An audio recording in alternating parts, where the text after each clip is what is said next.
Daily Bible reading, 2 Kings chapter 12. Jehoash was 7 years old when he became king.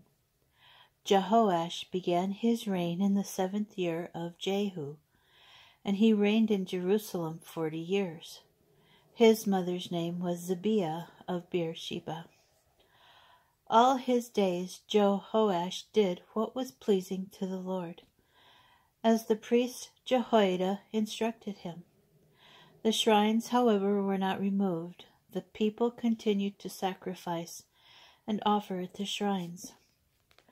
Jehoash said to the priests, "All the money, current money, brought into the house of the Lord as sacred donations, any money a man may pay as the money equivalent of persons, or any other money that a man may be minded to bring to the house of the Lord, let the priests receive it, each from his benefactor.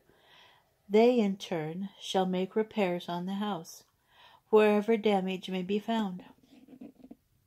But in the 23rd year of King Jehoash, it was found that the priests had not made the repairs on the house. So King Jehoash summoned the priest Jehoiada and the other priests and said to them, "Why have you not kept the house in repair? Now do not accept money from your benefactors any more, but have it donated for the repair of the house." The priests agreed that they would neither accept money from the people nor make repairs on the house. And the priest Jehoiada took a chest and bored a hole in its lid. He placed it at the right side of the altar as one entered the house of the Lord. And the priestly guards of the threshold deposited there all the money that was brought into the house of the Lord. Whenever they saw that there was much money in the chest, the royal scribe and the high priest would come up and put the money accumulated in the house of the Lord into bags, and they would count it. Then they would deliver the money that was weighed out to the overseers of the work, who were in charge of the house of the Lord.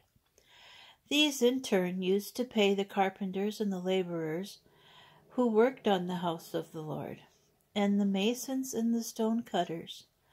They also paid for wood and for quarried stone with which to make the repairs on the house of the Lord, and for every other expenditure that had to be made in repairing the house.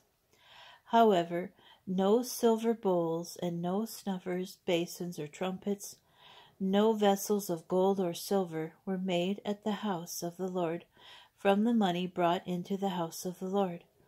This was given only to the overseers of the work for the repair of the house of the Lord. No check was kept on the men to whom the money was delivered to pay the workers, for they dealt honestly. Money brought as guilt offering or as a sin offering was not deposited in the house of the Lord. It went to the priests.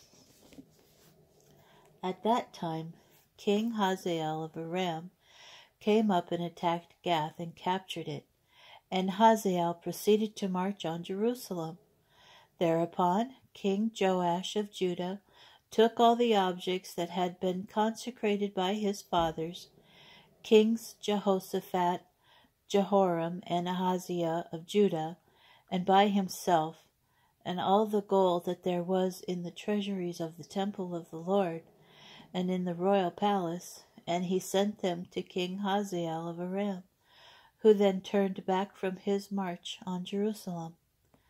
The other events of Joash's reign and all his actions are recorded in the annals of the kings of Judah. His courtiers formed a conspiracy against Joash and assassinated him at Beth Millo, that leads down to Silla. The courtiers who assassinated him were Josacar, son of Shemeath, and Jehozabad, son of Shomer. He died and was buried with his fathers in the city of David, and his son Amaziah succeeded him as king.